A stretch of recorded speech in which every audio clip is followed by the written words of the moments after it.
Ever wondered how many pins should be on your Pinterest boards? Watch this video to find out. Let's get started.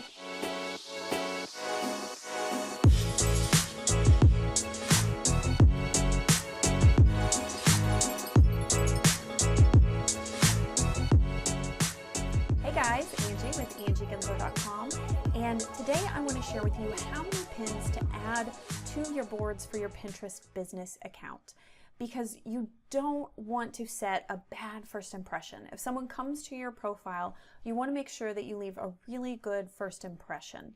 Now, before I get into this tip and give more details, I have a couple things for you. First, my kids took over my office, as you might be able to tell from all these Post-it notes on the wall. It was really cute. They were down here playing office and sticking Post-it notes everywhere. And I had to leave them up just for this one video in honor of all the parents watching this video today and trying to grow their business while also growing their families. So this is for all of you parents out there.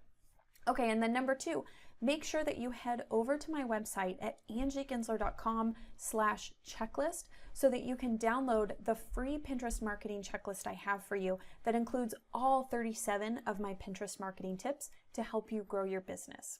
Now, today's tip is all about filling up your boards. So let's go over to my profile and take a look at what I mean by this. So let's scroll down to my boards, and you can see that each of these boards has a lot of pins on it. I mean, some have hundreds, some, I've got 80. So I have a wide variety of pin counts, and then it jumps down into my group boards. And then if you keep scrolling further, you can see that I have some secret boards. Now, these are boards that are only viewable by me. Only I can see these boards. Now, the reason you want to have a lot of pins on your boards is because if someone comes to your profile, you want to make sure that they have a lot of content and that you're leaving a good first impression for them so that they want to follow you, they want to dig through and view more of your content. But then also, if you start sending out requests to join group boards, which is something I'll address in a later tip within this series, but if you start requesting to join group boards, you are not going to get accepted if your profile looks like crap. So let me give you an example of what I mean by having these boards filled up by showing you an account that does not have full boards. So we're going to jump over to side-by-side learning. And you can see here as I scroll down, she's got some empty boards here. And unfortunately, the first two boards on her profile don't give a good representation of the type of content that she provides. And it really is kind of a turnoff to the Pinterest user when they're trying to find content and people that they want to follow. But it's also a turnoff if she tries to apply to join a group board. I know personally, as a group board owner, I do not accept anyone that has a profile with a bunch of empty boards and bad content. So make sure that your boards are full. Let's take a look over at Kelly. Now, Kelly creates similar content to side-by-side learning over here. They're both providing content about kids' activities and crafts. So Kelly's boards are very full, they're vibrant, you can see there's lots of pins, there's no empty boards here as you scroll through. And so she is putting out a really great first impression, and it's also setting her up for success later down the road as she starts to request to join group boards, which is a key strategy in getting more traffic back to your website. So make sure that you have those full. Now, how many pins should you have on a board before before it's ready to be seen and added to your profile? I recommend about 20 to 30 pins. So as you're setting up your Pinterest profile and your Pinterest boards, make sure that you have enough pins to add 20 to 30 pins on your board.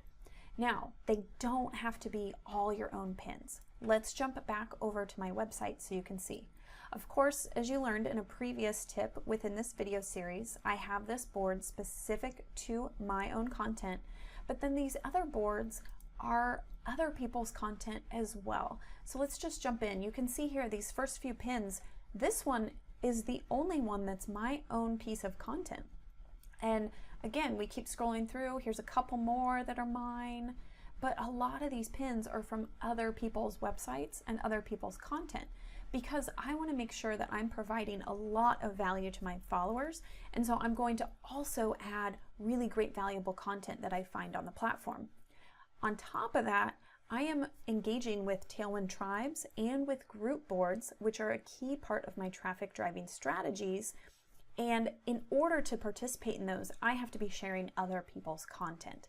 And so when you're building out your boards, don't be afraid to add other people's content onto your board, because the key here is you want a nice full board that's providing a ton of value and gives someone an incentive to follow you.